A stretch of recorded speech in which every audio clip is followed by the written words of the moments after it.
Laurent Fabius, lui, ne cache pas sa préférence pour Dominique Strauss-Kahn, ou en tout cas s'en cache de moins en moins. Est-ce que c'est votre préférence également entre... Je pense qu'aujourd'hui, il faut aller les choses objectivement.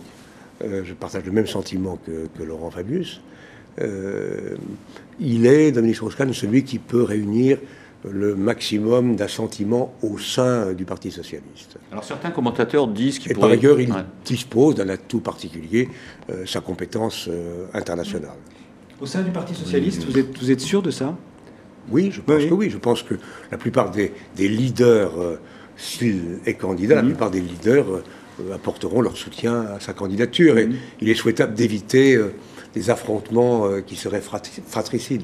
Sophie Landrin. Est-ce que vous êtes favorable à maintenir le système des primaires si DSK s'imposait comme le leader du PS? Mais elles prendront inévitablement une forme différente si tel est le cas. Et si tous les candidats actuels le soutenaient, ou une grande partie d'entre eux. Mais il n'y a pas de raison que d'abandonner en cours de chemin une règle qui a été choisie. Alors vous qui êtes juriste sur les primaires, une question, certains à droite surtout, ont mis en doute la légitimité de l'organisation de primaires par le Parti socialiste, en disant c'est peut-être pas très légal, très régulier de faire ça. Vous avez un avis là-dessus ou c'est de la politique? Je n'ai pas vraiment réfléchi.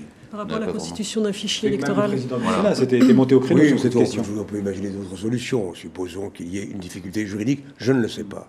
À ce moment-là, on peut parfaitement aussi faire comme les Italiens l'ont fait, avoir le maximum de bureaux de vote et inviter les électeurs de gauche à s'y rendre. Et sur Dominique Strauss-Kahn, c'est d'ailleurs plus facile.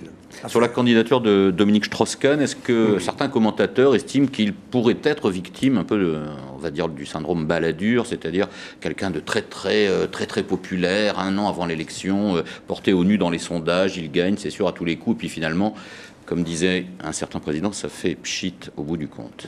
Oui, les syndromes... Non, mais vous y réfléchissez au PS? Non, les syndromes X ou Y, vous pouvez dire aussi le syndrome Giscard. Giscard était donné gagnant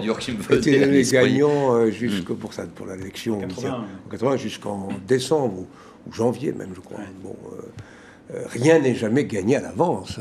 Par contre, il faut convaincre, il faut expliquer, mais quand même, je pense qu'il a de bons atouts, de bonnes chances.